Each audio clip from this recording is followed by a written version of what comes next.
কর্মচারী সমন্বয় committee SB road আজকে আমাদের পেশাগত জরুরি দাবি দেওয়ার ভিত্তিতে আমাদের এই কর্মসূচি ছিল। কেননা আমাদের আগের কর্মসূচি দুটো আমাদের প্রশাসন থেকে অনুমতি দেওয়া হয়নি। 6ই জানুয়ারি আমরা আগরতলায় করছি, সারা রাজ্যেই অনুরূপ কর্মসূচি আমাদের সুবিধা মতো করবার কথা।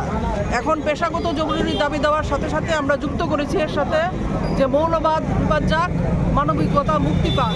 কারণ আমরা দেখছি আমাদের দেশে এবং বিশ্বের বিভিন্ন দেশে, বাংলাদেশ সহ আমরা মৌলবাদের, ধর্মের নামে মৌলবাদের যে ন্যাক্কারজনক ঘটনা, নৃশংসতম ঘটনাগুলি ঘটছে, মানুষকে পশুর মতো তারা মেরে ফেলছে।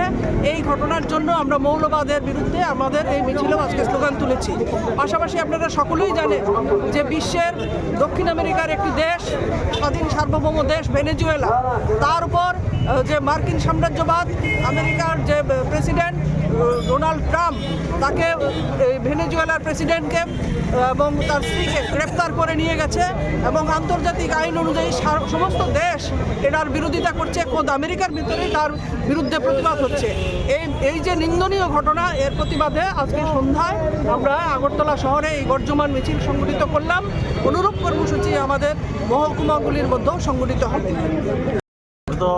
এখন তো জেনারেল সেক্রেটারি বলল যে সাম্রাজ্যবাদের বিরুদ্ধে আমাদের লড়াই চলবে। আমরা শুধু পেশাগত সমস্যা নিয়ে আমরা লড়াই সংগ্রাম করি না, আমাদের মৌলবাদের বিরুদ্ধে আমরা লড়াই থাকবে।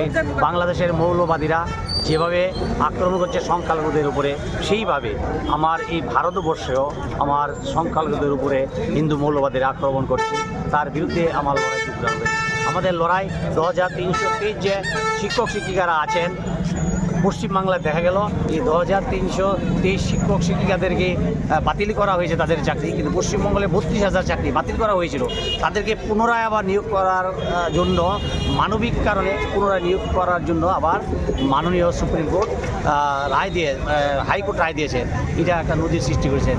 আমরা রাজ্য সরকারের কাছে দাবি করব যে সেই মানবিক দৃষ্টিকোণ থেকেই সুপ্রিম কোর্টে এসএলপি গ্রহণ করা হোক, দাখিল করা হোক।